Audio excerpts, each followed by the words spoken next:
Thank you.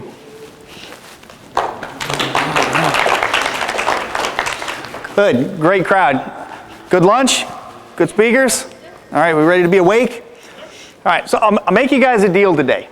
So if you guys promise to engage and be part of this, I promise I won't sit up here and talk at you for an hour and a half. Can we do that? We good with that? Because today's going to be very interactive. Have you ever had one of those leaders and you're just like, yeah, whatever. Just don't buy into this person. I don't get it. I don't see him. I don't believe him. Who's had a leader like that? All right.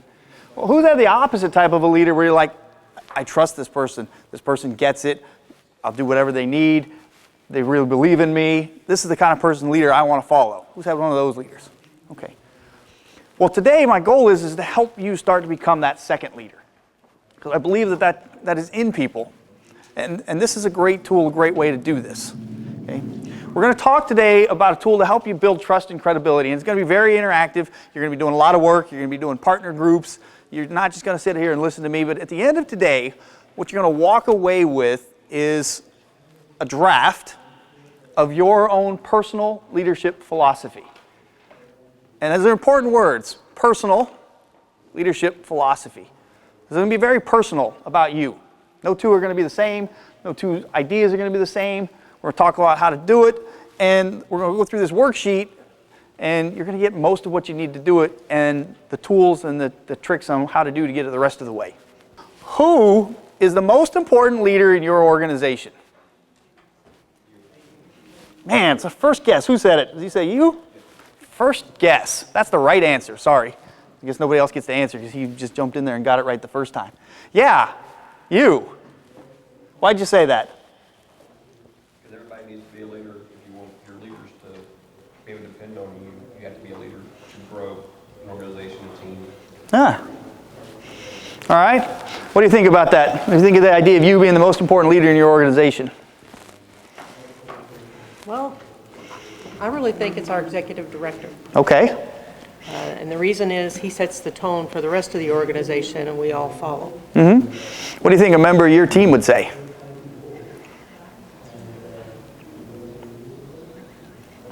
I think they would probably say the same thing. Yeah. I do. But if you're a member, if you've got a team and somebody that's part of your team, don't you think you might be their most important leader? You interact with them every day. You have the most influence over what they're doing every day. You know, so start with that idea in mind, is that you are the most important leader in your organization, because to your team you are. Yeah, CEOs, they matter. They're important. They set the tone. They do the direction. But your team, you have a direct impact every single day with them, more so than anybody else. So let's start with that idea, and even if you don't believe it, just go along with me anyway. Because otherwise the rest of it's not quite as useful. Okay. So I asked you guys to fill out a little questionnaire, and the reason I asked you to fill that out is I want you to start thinking a little bit about yourself, about your leadership, about things that you do and you don't do. As you were reading through this and you were looking through this, what stood out to you?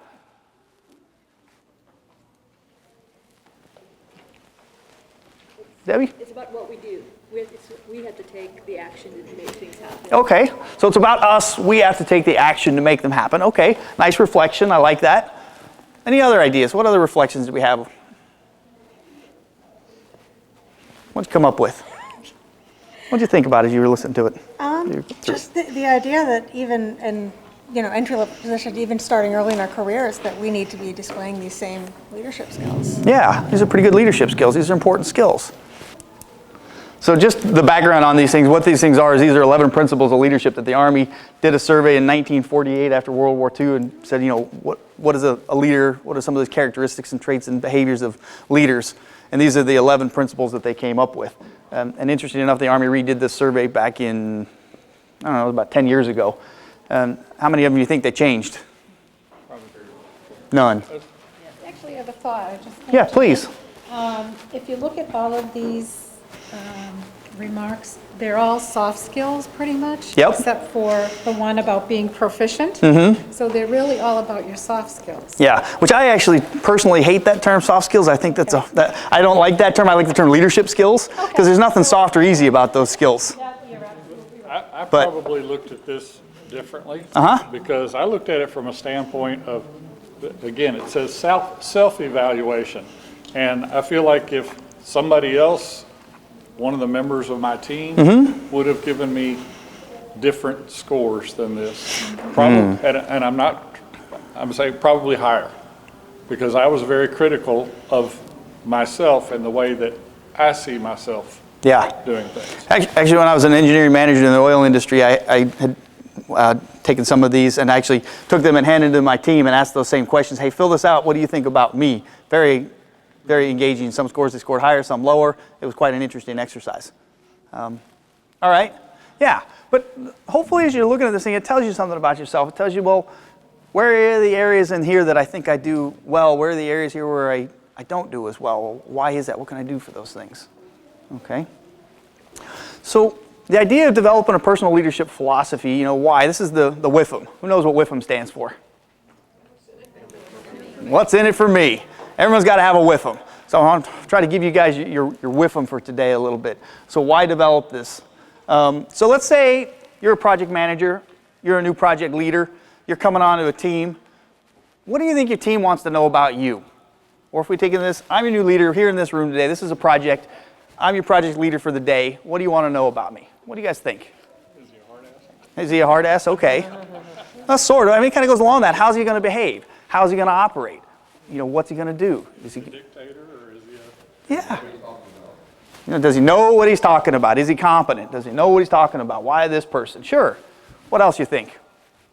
What else do you want to know? Okay.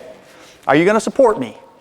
You're going to sell me down the river, or are you going to support me? Or are you going to back me up when I make a mistake? Or are you going to dump me and say, well, I'll find somebody new? I want to know that too. Yeah. What else? What do you guys want to know over here? What do you think? Yeah. If you're actually going to make a difference in my performance when I leave this room. Okay. Are you going to make a difference in this? All right. Are you going to be valuable to me? Are you going to be an asset to me? Yeah. What are your expectations? I love it. It's like you're teaching the course for me, Annette. Thank you. What are your expectations of me? What do you want me to do? What are your expectations? Yeah, those are important. People want to know that. Yeah. So, of course, there's research out there, and these guys wrote a book, and they asked a bunch of questions, and these are the things that they came up with.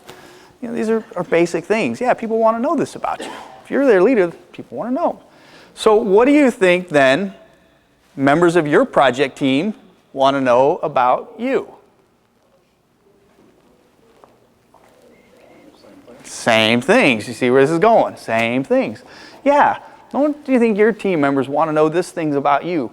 But yet, do we find ourselves more often asking questions of our leaders about this, or sharing this information about ourselves to our team? Okay, good. Share with the team. Not everybody is like that, though.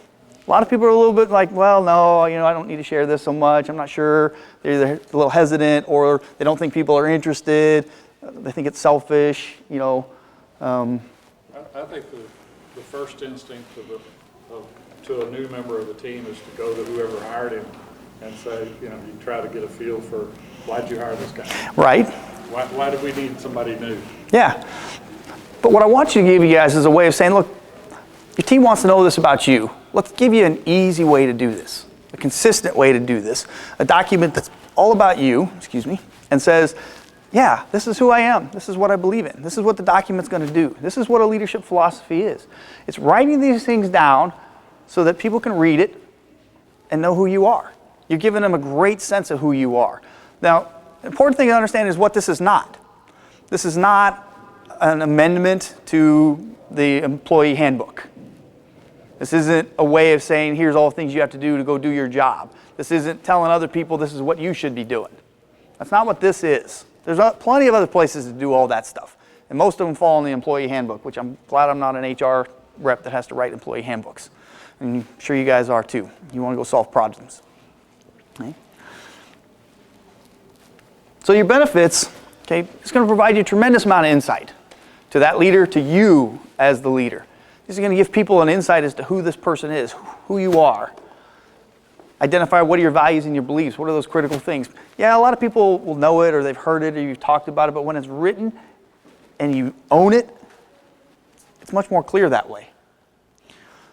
that second guessing, they're not going to have to know anymore. They're going to know what you stand for and what you don't. And when they violate that, you can say, hey, look, remember, this is what I wrote. This is what I said about me. The positive climate, I was talking with Debbie, right?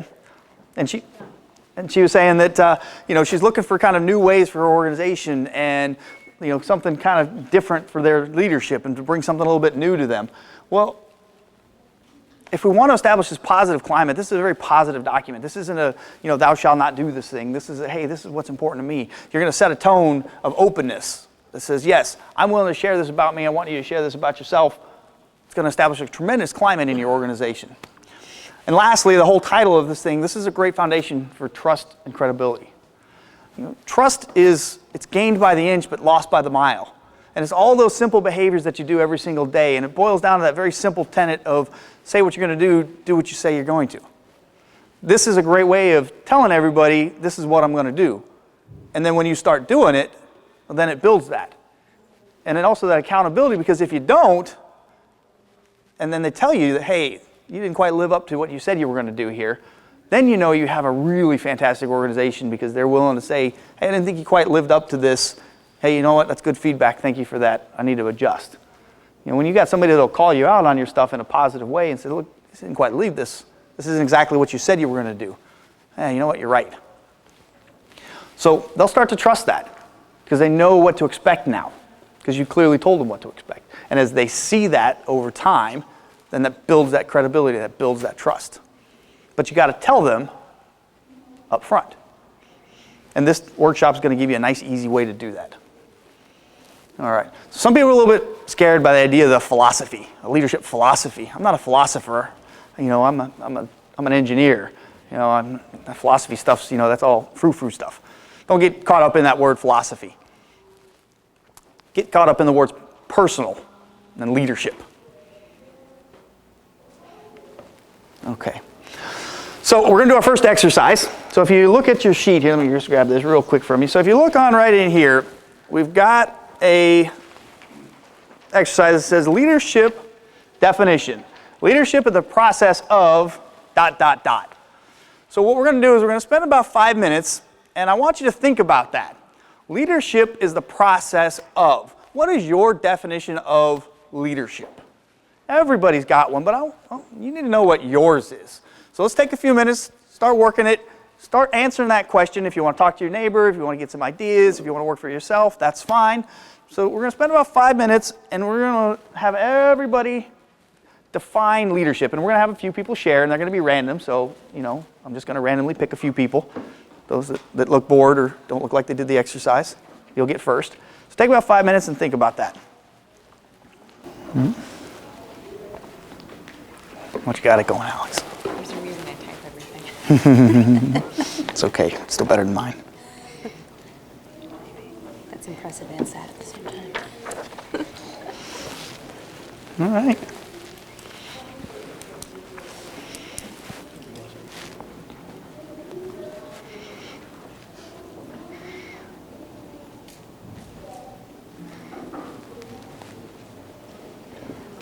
I started doing this down there, but. Yep, a few of those are in there. A few of those are more characteristics. Think broad picture. Think bigger, not smaller.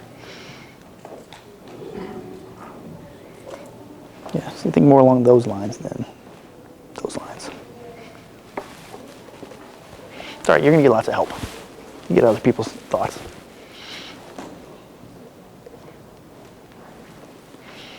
This is your second time doing this. You should be better at it. What are you talking about? She's finished. You did this exact same sheet. You had this exact same sheet at the BJM. Oh, I did? Yeah, we did this exact same thing before. This is your second time. I don't remember. Clearly, I made an impression of you that time.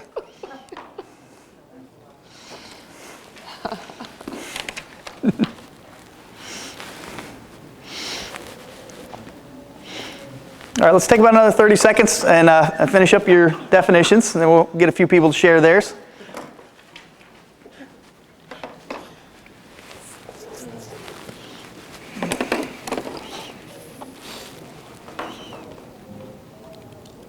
Okay.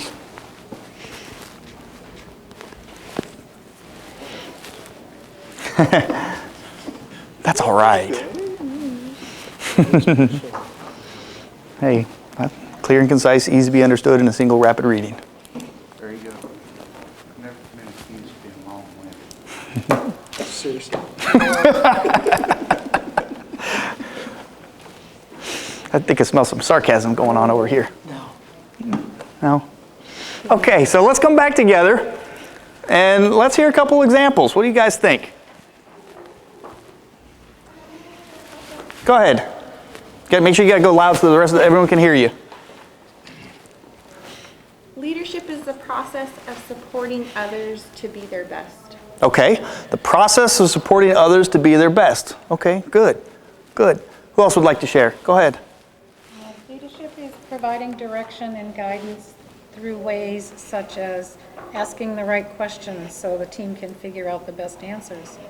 It's about showing courage to stand up and take the heat when it's necessary. Okay, good. A lot of good content in there. A lot of good things in that. I like it. All right, let's get a couple more. Who else would like to share? Please.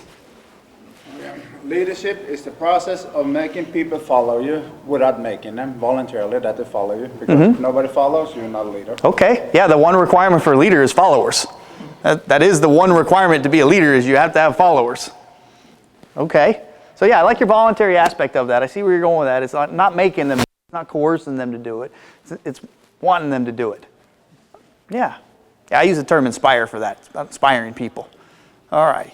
What we got over here? Let's get one more over here. Go ahead. Okay. Leadership is the process of mentoring and developing your team. Okay, mentoring and developing your team. All right. Did anybody have anything that's kind of unique or a little bit different on there that didn't hit one of those other topics that somebody's already covered? Mine's probably completely different. Okay.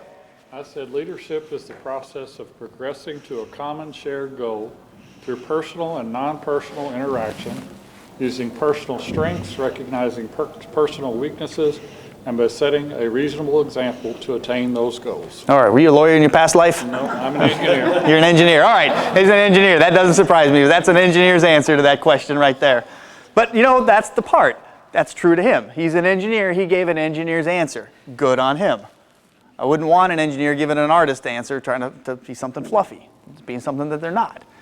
Yeah. You had something else over here? Yeah, just said leadership process of setting direction and vision takes action. Okay, setting direction and vision and takes action. Yeah, so there's a lot of great definitions of leadership out there. Some are more complicated than others. Some are basic. Some are simple. You know, my definition of leadership, and it's no more right than anybody else's, is I look at it, it's the ability to inspire people to do more than they would have done on their own. And I purposely use the word inspire versus influence. Influence is a very popular word you hear a lot of times. But I've always said, you know, I can influence somebody with the heel of my foot and get something done. That doesn't make me a good leader. But if I can inspire somebody to do more than they would have done otherwise, okay, that to me is the essence of leadership. So good. So understanding your definition of leadership is important because that's the first aspect. That's your introduction to your leadership philosophy, is defining your definition of leadership. If you're telling people about your leadership philosophy, then tell them what your view is on leadership. Step one, give them a good little introduction. Part of your introduction could also be something like why you're writing this. You know, I'm writing this to give you a sense of who I am and to help accomplish a greater mission. You know, you can write something like that if you want to in the introduction. You don't have to. But really, if you just want to start out with your definition of leadership, and it should be in the third person, it's not an I yet. The whole rest of the document is going to be all full of I's. But in the beginning, your definition of leadership, just put it in the third person. All right. So good. Those are good definitions. I like that. That's a good exercise. All righty. Okay. Yeah, we already covered that. All right, this isn't always fun. We'll do this one together as a group. You got your own little sheet right there. You can write some of these down if you want to. And nobody gets to make fun of my handwriting or my spelling. Because that's one thing I know I'm not good at. David talked about that. I don't have the ability to have this edited today, so I just ask for your forgiveness in advance. All right, best leader characteristics. Let's have a little fun with this exercise. What do you think? Start spewing them out. Collaborative. All right, collaborative. All righty, trustworthy. Integrity.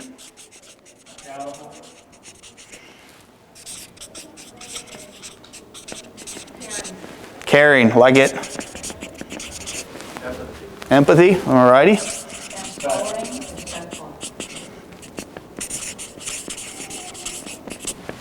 Empathy, respect. I'm sorry? Empowering. Okay, empowering. Oh, I like that. Trusting. I love So I Married an Axe Murderer. Trusting. What else we got? Listens, okay. Supportive.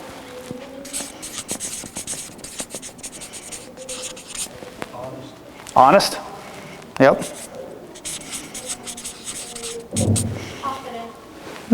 Confident, all right. Can both be a double-edged sword with that one. Mentors, all right.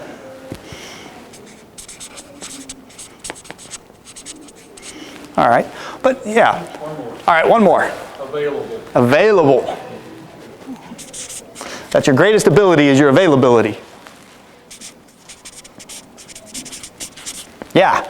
All right, so we all kind of have this list in the back of our mind, and we all kind of say, yeah, these are what good leaders are all about to me. So,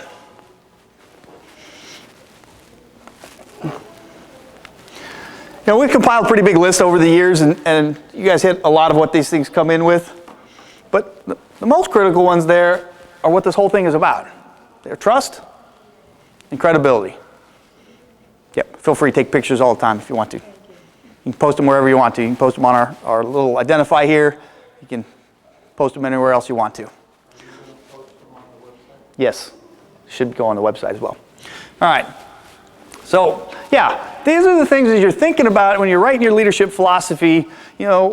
What of these characteristics do you believe in? What of these do you want to display? What of these do you want people to know about you? But again, only if you're going to display them. This isn't a place to espouse a bunch of things that you're not going to do. That's the worst thing you can do with that. That will erode trust and credibility faster than anything else. All righty. Now we do the one that everybody loves to do. Your worst. Let's get that wall of shame going. Dictate. Ego. Demeaning, all right. Combative. That one always comes up. Okay, so can I call that passive? That's easier to write than lack of action. Okay, insecure. Overbearing. Okay, overbearing.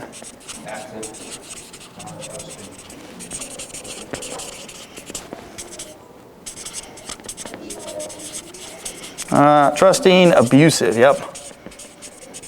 Yeah, that's just, yeah. So we got that wall of shame, and they come up pretty regularly.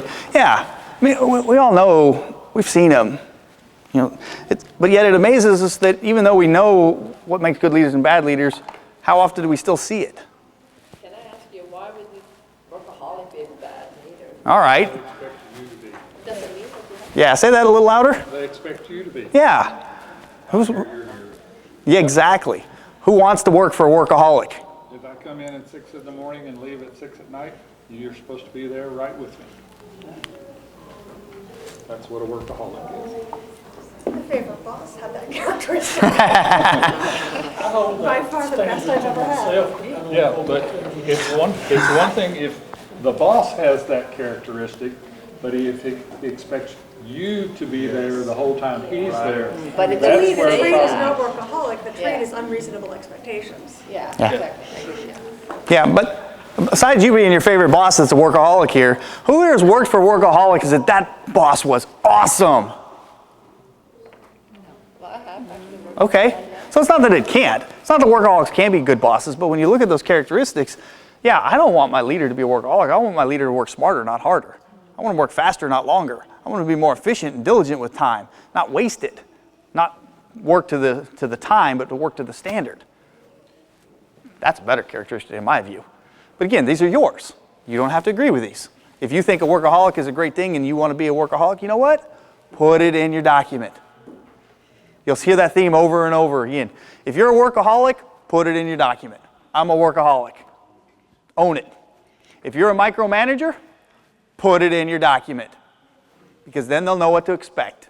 It may be a bad characteristics, but if it's your characteristic, own it. Better to own it and to say this is who I am than to say, oh no, I won't micromanage you, and then go and micromanage people. Because then you're eroding that trust and credibility. This document isn't about deciding, who's right and who's wrong. This document is about you. If that's who you are, great. Own it. Be that person. Tell everybody else this is who I am. And yeah, some people might not like it, and some people may go find another job. Okay, but the people who stay and the people who this resonate with are the people you want to work with anyway. So own it. If it's you, then own it. Yes, please. Well, what do you guys think? Particularly if you're not in a position to form your own team. That concerns me about the document because many times, usually as I would go into new groups, I sit down with them first. Yep. And then I can create a document based on what I know about them as well. Yep. Because I may have to adapt my leadership, my high level of expectations or whatever it may be, because to be successful with this particular team, and if I cannot change a bit of my leadership skills, I have an issue with that with myself. Okay. I expect that of myself. Okay, comment? Yes, I think what's missing up here is emotional intelligence, the lack of self-awareness. Okay, self-awareness. Let me go back to her thing real quick and then I'll come back to where you're at there. So your comment there I think is interesting and is good because you're talking about having to change, right? But would you rather change from a known point or change from an unknown point? I wouldn't be an unknown point because I've talked to the individuals. Mm-hmm. Even I've had groups, I've had projects with, and many people here as well, 50 people. And part of my challenge and part of my responsibility is to understand who's on my team. Yep, because I agree. Bottom line is what worked with my other 50 people, and we were extremely successful. And I'm not going to get into deliveries, budget, any of that. We were just successful in delivering. This particular group, it's like teaching. I can come into a classroom and be a teacher, but I still need to understand what level of kids I'm teaching, who I'm teaching, and to make sure I am the best I can be for that particular group. And I think I can do that as a leader. So if you flip your sheet, or you're already on that page, and you look at this, there you go. So if you look on one of the things on there, and we're going to talk a little bit about this, is that operating principles. How are you going to operate? So what you just described to me is a perfect operating principle. I'm going to get to know this team and understand what the team needs and adjust myself to the team needs. Right. You've just told them how you're going to operate. Okay. Great. That's part of your document then. That becomes part of your document. Some people, we'll get to that in just a minute. We'll come back to operating principles in just a minute. But you had a comment over here talking about, so emotional intelligence, great buzzword. People use it all the time over there. It's kind of a loaded term in my opinion. Everything about this is talking a little bit about emotional intelligence, being self-aware, being able to read other people. But it helps with leadership, but it's not like you can't be a good leader without it. You just need to acknowledge the fact that you're not very good at it. I am very, very poor at reading between the lines. I don't do it. I don't do it well at all. So I have to tell people that. In my leadership philosophy, basically, hey, I'm very direct. Please tell me what you need. Because I don't read between the lines. I don't have that capacity. I'm never going to have that capacity. I'm never going to be able to read between the lines. It's just not who I am. So I tell them that in my document. Please tell me what you need. So when you mix that with culture, we're talking about leadership, but also which impacts your culture. Yep. That can have a negative and toxic culture. If you, I've seen it numerous times. Sure. When the leaders are not self-aware, it leads to bad culture. It can. It all depends on what behaviors that you allow to happen. The culture is all just a function of the leader's behaviors that you allow to happen. But whether or not I can read between the lines and whether or not I can observe a behavior and correct the behavior, two totally different things. Do you think I'm overbearing? Do you think I'm overbearing? overbearing, that tells you right there they're not self-aware. Or they are really interested in getting feedback from other people. Or they know they're overbearing and want your confirmation when it's ugly, but they won't ask. Sure, or they're insecure, they're unsure about themselves, they're not sure, they could be wanting to know about you personally, like, am I overbearing to you? And they're looking for that understanding, how do I know about this individual? Where do I need to be with this person? Am I overbearing? Because I can be an overbearing leader, again, and I acknowledge that and I own that, and I tell them what to do about it. I tell them very, very clearly, if you need more space, simply ask for it and I'll give it to you. It's right in my document, because I know that's how I am. I can be that way, and people don't like it. It's left a large emotional wake in my life. I'm acknowledged and aware enough that that's what happens. So owning that, yep, I own it. That's me. It's who I am. I'm not ashamed to put it in there. I'll come right out and say it. Tell people what to do about it. Give them an out. Yeah. Okay. So the next, if you look at your sheet, on the other side, where he said, what leadership means to me, and then there's kind of a list on here. So this is the template for writing your leadership philosophy. These are the ideas and the components in it, and we're going to go through them. And the idea today is to start writing down some notes and how you would fill this out. How would you fill out these particular sections? How would you answer these questions? And the first one we're going to do is your values. One of the most important aspects of this document is clearly articulating your most important values. Now, the key to this is that this cannot be a laundry list of everything. You can see on here 3 to 5. 5 is a very hard number. If you go above 5, that's a bad thing, because then if everything's important, then nothing's important. If you can't articulate the most important values, and other authors out there, some people say 2. Your maximum is 2 values. I thought that's a little restricted, but they do it 2 on purpose. So start thinking about, what are your most critical values? Some people come up with like trust or integrity or hard work or whatever those values are to you. What are your most critical values? These values we expect from our team members. So honestly, values are what you expect of everybody. You expect them of yourself. You value them in others. When people violate them, it bothers you. I mean, this is that most fundamental code that drives your behavior and you as a person. Collaboration could be one of those most important values to you. Teamwork, discipline, self-sufficiency. I mean, some of those characteristics you came up with. So take a few minutes here and start thinking about your most important 3. Try to get to 3 values. A laundry list is easy. Narrowing it down to the most important ones is hard.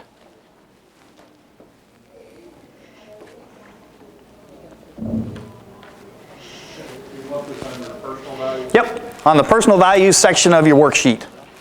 Yep, this is your worksheet, is your note page here. You'll take this home with you. This is yours to keep. You'll bring it back with you.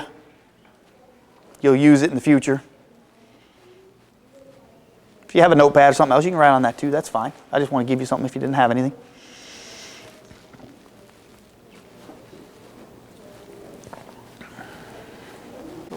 All right. What you coming up with over here? Integrity. Okay. Comes up on most people's list. Mm-hmm.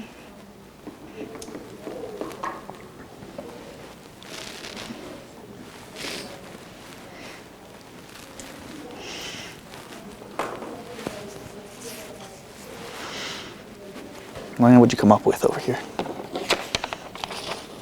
I had 5. All right. Accountability, collaboration, integrity, respect, and appreciation. Yeah. So if I have to ask you, what does respect mean to you? How would you define that? That everybody brings something to the table, and being respectful of what those gifts and contributions are, and operating in a manner that genuinely respects and authentically respects what people bring. Oh, well, you used it not once but 3 times. You used the word in the definition. Come on, Professor. It's okay. No, it's good. And the reason I'll talk about that with everybody too is that sometimes when you get something like respect, you need to define it.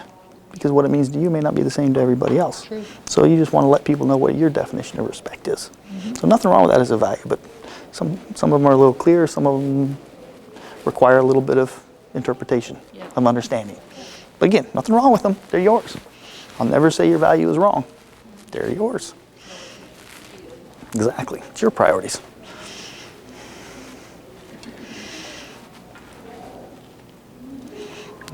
All right, now you're getting ahead. We'll get to that one next. Okay, so here's the part where we start working in some teams a little bit. So with your partner, I want you to talk with your partner and share with your partner your values that you came up with, what they mean to you, why they are. Find somebody next to you, find somebody near you, share them, get interactive, meet somebody new. Values with the group. Who'd like to share? Chuck, we're going to ask a couple of people to share. Go ahead. Mine were integrity, empathy, and being supportive. Okay. Integrity, empathy, and being supportive. Okay, great. Let's get a couple of more. Okay, trust, dependable, and forthright communication. Okay, good. So a couple of things when you think about your values here, and a couple of examples I read, and I talked to a couple of individuals. When you write your values, your most important values, it's a very beneficial to the reader if you have a little definition of what that means. Okay, so Luann had respect, and respect can mean different things to different people. So I would encourage her to write, well, respect, which means, this, I see this, okay? Or empowerment, what does empowerment mean? That honesty and integrity, most people kind of have a common definition of those, but sometimes your values, you need to kind of describe what they look like, and that's a good thing, because you want people to understand, well, what does that mean to you? When I say respect, this is what it means. When I say empowerment, this is what it means. So an example, a definition that can really help the reader, your audience, who you're trying to communicate with and you're trying to share information with, it helps them receive the information better. Define it. Otherwise, they're going to make up their own definition. And when it's contrary to yours, and you're like, hey, I said respect was important. It's like, I thought I was being respectful. I was telling them what to do so they could do a better job. That's respectful, right? No, respectful is, honoring their view even if it's different than yours. Oh, I didn't know that. So just give it a good definition. That's okay. Nothing wrong with that. Give it a good definition. All right. Now here's the good news. The bad news is you can only have 3 to 5. Here's the good news. Just because you have a little bit more than that, there are other places in the document where that may go. Okay, so those that came up with 6 or 7 or something or couldn't quite decide, it doesn't mean this is not a place for them in your document. But your values need to be your most important things. And they're the second thing in this list after your leadership definition for a reason. Because they should be that second thing that you write it is clearly articulate your values, your most important values. What do those mean to you and why? People want to know this. You need to let people know this. So that way if they violate one of these, they know, look, you violated one of my most important values. Or more importantly, when somebody lives it.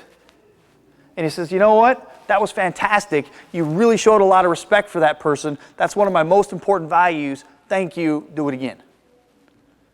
You were really forthright with your communication. That's one of my most critical values. I appreciate that. I acknowledge that you did it. Thank you. Please do it again.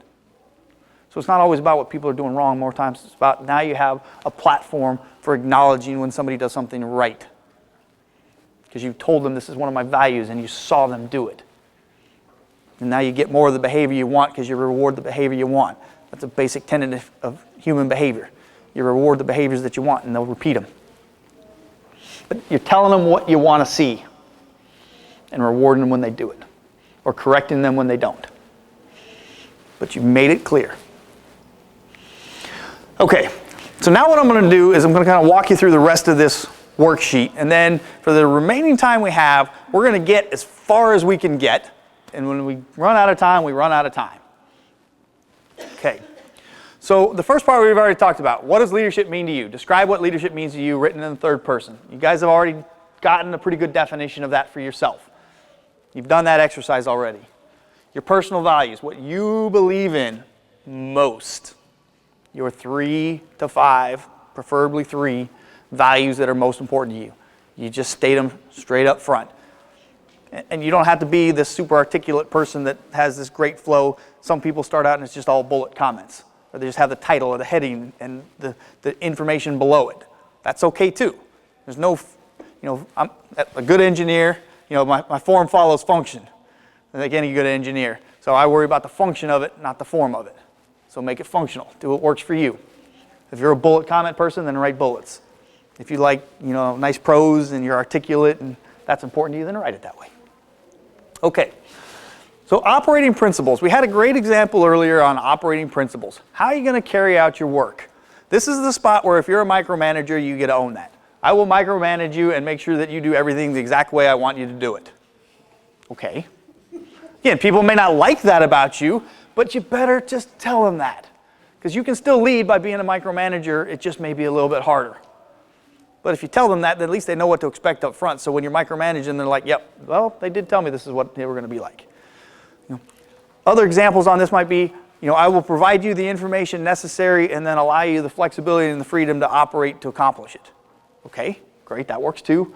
I will ruthlessly hold the standards for, time, budget, and the process that we have established that we need to follow. Okay, if that's what you're going to do and you're going to follow this process ruthlessly, great. Follow it ruthlessly. Let them know that. And we're going to go through these exercises, so you don't have to write all these down right now. We'll go through exercises for each one of these. But be thinking about that. How are you going to operate? How do you carry out your business? How do you carry out your job? Tell people. Tell people how you're going to operate. I'm going to sit in my office all day long and only read emails. Okay. Again, I don't recommend it, but if that's what you're going to do, that's okay. Tell them that. Be on Facebook all day. Let's hope not. But, there are those. I am going to be wandering around and asking questions all day long. Okay. Now you know what to expect from that person. I'm going to expect communication through meetings and updates through meetings only. Okay. I mean, you know how you like to operate. You do it all the time. Just tell everybody that. Now, their expectations. This is where the document sometimes starts to morph itself. And now people start using the document of trying to figure out, all right, here's everything I want somebody else to do. And this is when the document can become an extension of your operating document, your HR documents. Don't let it become so. When you think of expectations in two ways. Number one, think about what are your expectations that you have of other people that's going to help you serve them. If you think of expectations in those terms, then it's a little bit more leadership focused. And the other thing is that it's expectations that they can have of you. So you just don't want to spew out 50 things that you expect them to do and then they don't have any expectations that they can expect of you. So the magic number I say is plus or minus 1. What do you think I mean by plus or minus 1? I really don't know what you mean by that. Okay. So plus or minus 1 is the expectation of others and the expectation others can have of you. Plus or minus 1 either way. So if you have 4 expectations of others, you can have 3 or 5 of you. But don't have 2, because that's not plus or minus 1. That's plus or minus 2. If you have 6 expectations of them, you need to have at least 5 expectations that they can have of you. So keep it even. It's okay to have expectations of other people. That's all right. You're a leader. You're allowed to have expectations of people. Some people put things in here like, I expect you to contribute at meetings. I expect you to be on time. I expect you to share with me when you have a problem right away. I expect you to communicate when you don't know something and ask for help. So again, expectations of other people that will help you serve them better. Not just laundry list of everything you want them to do because you want them to not annoy you and get in your way. So think about those expectations, the expectations that will help you serve them. Non-negotiables. And again, we're going to go through these exercises so you don't have to do them right now. It's okay to have non-negotiables. You should, as a leader, have non-negotiables. Now, some people think a non-negotiable means I'm instantly going to fire you. Not necessarily. You may, but it doesn't mean that, if you have one of these non-negotiables that you're going to immediately fire the person. A non-negotiable is something that no matter what, whenever you see it, you will always say something about it. You will always address it, and you will never overlook it. It's that important to you that you will always address it. Again, doesn't mean somebody's going to be fired, but it means you are always going to address it. It's that important to you. It's non-negotiable. We will correct this if we see this, always. And that's okay. Most people come up with things like, dishonesty or lying or something like that. Those typically fall into that kind of category. But it could be other things too. If I see you being hostile to somebody else, that could be a non-negotiable. If I see you stealing somebody else's work, taking credit for somebody else's work, that could be a non-negotiable. I will not tolerate that. And it's okay. And we'll talk a little bit about how to word this, because you want to word it in a good way. You don't just, you don't want to badger somebody, but you need to make it very clear that this is non-negotiable. Your priorities and what's important. Sometimes what you got to be a little mindful on the priorities is that you don't start talking about work-specific stuff, but just in general. Priorities could be meeting the commitments to the customer. Might be a priority for you. Or creating an environment where people enjoy working with each other. Might be a priority. A couple things like that. And then pet peeves. It's okay, we all got them. We got things that annoy us. We got things that get on our nerves. We got things we don't like. Okay, so let's just say it. I find it really annoying when people are on their phone during a meeting. A pet peeve of mine is when you interrupt somebody when they're talking. Little pet peeves like that. Not something that you're always going to address. Not something you can get fired over or anything like that. But it's all right. You got pet peeves. Go ahead and have them. We do. Just tell people them.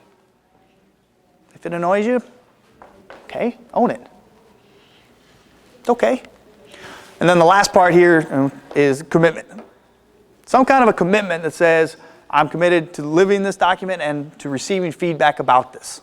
If you're going to put this out there, which you should do, you need to be willing to receive feedback on yourself when you're not living it, when they're not sure about it. You need to have a willingness to listen to that feedback. And to me, that's an important characteristic of a leader anyway. If you're not willing to listen to others, if you're not willing to get that feedback, how do you know how you're doing? So giving everybody permission is important. Again, you're building that trust and credibility. You're giving them permission to give you feedback. Okay. So let's spend a couple minutes here just asking questions about the different categories. Because sometimes as we start going into this, questions come up.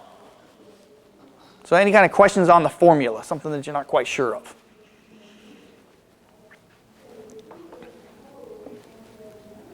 All right. Well, you'll have some as we start going through the details on these, I promise.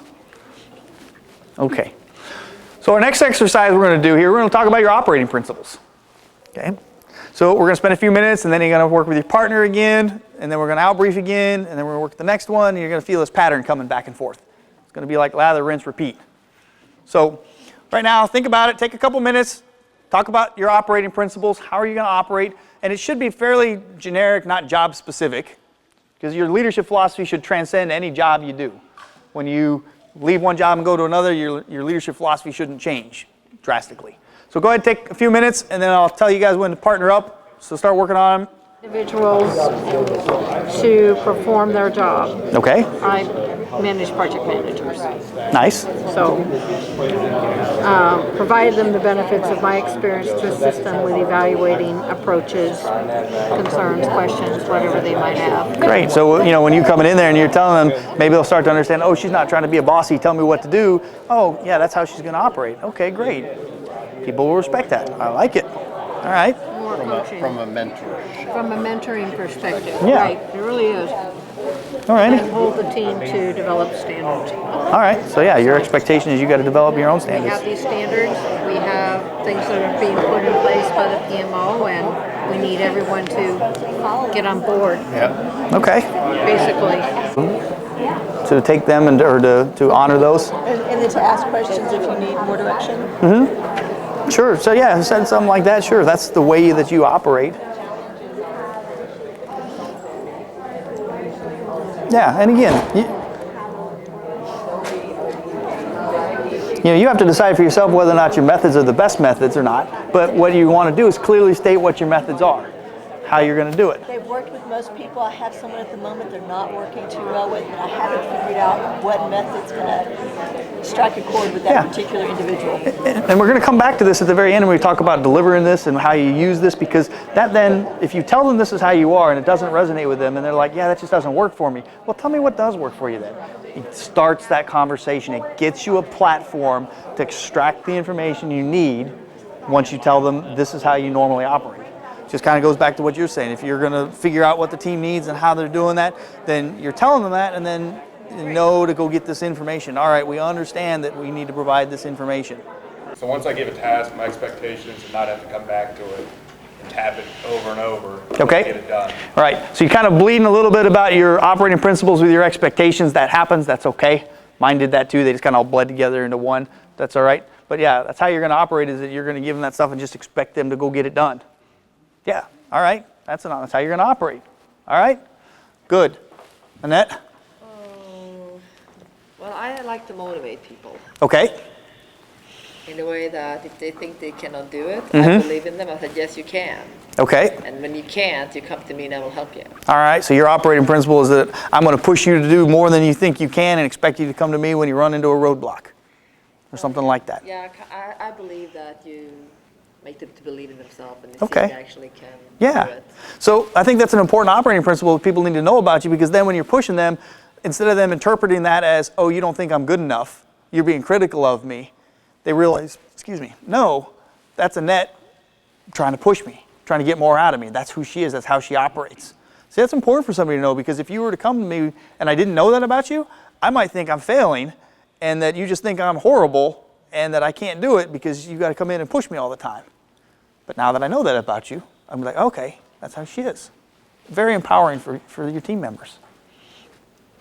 Who else would like to share? Right here, go ahead. Oh. Yep, sorry, can't see your name tag from here. That's okay.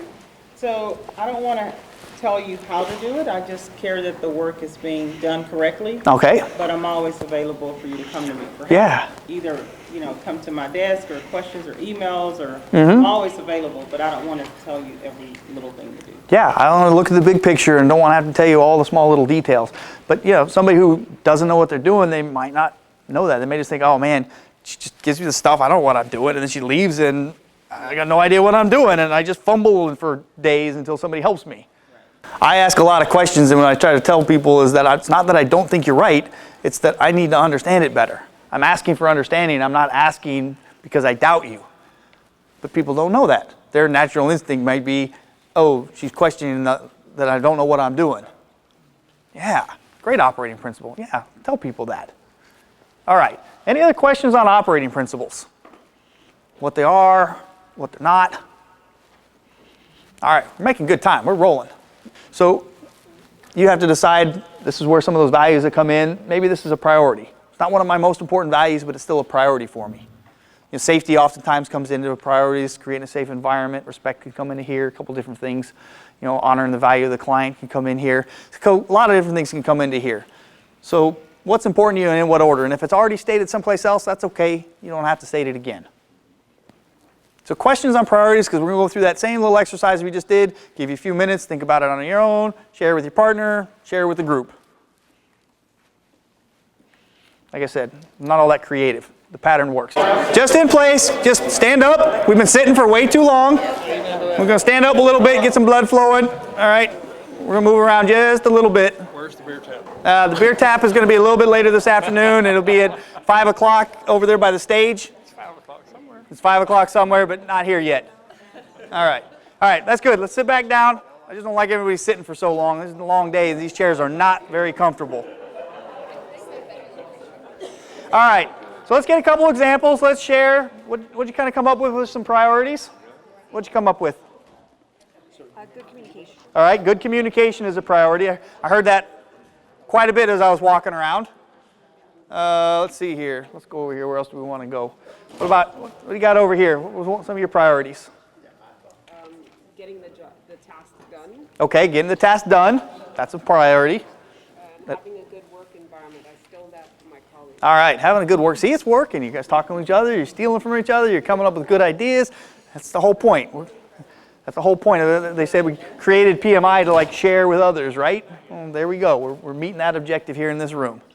Okay, good. Any other priorities that kind of stuck out? Most I saw were a lot about communicating. Were a lot about having fun. What else do you have over here, Annette? I think it's very important to understand the task or understand what you're actually supposed to do. Okay, have a clear understanding of what we're trying to accomplish. Okay, yeah, that's important. What you got? So we're going through a lot of transformation and some different things that are happening. So things that are important right now are accountability to the process. Okay. So whatever has been defined is you need to be sticking to that, and then personal growth. Okay. Is one of the things that we've been doing as we're leading and disrupting, is learning what those mean, and not just buzzwords, but actually putting it into action. Okay, nice. So those are good priorities. Yeah, you're telling people this is what's important. I've got a little different one again. Okay. I put client satisfaction. Okay, client satisfaction. We kind of joked about it, but it's the client is always right except when they're wrong. Yeah, I kind of like Crosby's idea of client success versus satisfaction, but that was the way that I was raised working with FMC Technologies. We went with client success versus satisfaction.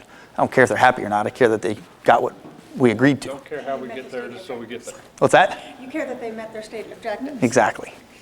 But again, if that's not saying you're wrong. If that's your priority, great. Tell them that's your priority.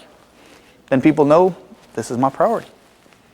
Got one for you. Yeah. To bring your problems and solutions, not just I can't. Okay. Yeah, that might fit into an expectation versus a priority, but you got to decide that. You may say, hey, that's better as an expectation. Again, this is where you start getting into the categories. I'm less worried about what category you bucket you put it in, but that you have it down there, that it's written down. We're all people that have been successful out in business. So we take a lot of the things that we learn in the military, but only the things that really work in business. And I help build skills. This is one of these skills. This helps in communication and building teams, but I help individuals that are looking to build some skills. And I have open seating courses that may have attended one of my open seating courses, but I also will come into your organization, talk with your leadership team, find out what your challenges are, figure out what are the things that you would want to make some improvements in, and if I can help you, because I can't always help you. I may not be the right person, and if I'm not, I'm not. I'll tell you that straight up. But talking with organizations, oops, this does something weird. It always does that on me. But anyway, that's what I do. That's how I try to help companies and help organizations. I'm a PMI member. I'm a volunteer with PMI as well, part of your military outreach. So any of the veterans out there that are part of that, I help with that too. But I've got my card in the back, and I love helping people. I love helping organizations. This is just one of the many things that I do. And if I can help you, please come talk to me. I'll be here all today and tomorrow, and let me know what I can do to help you.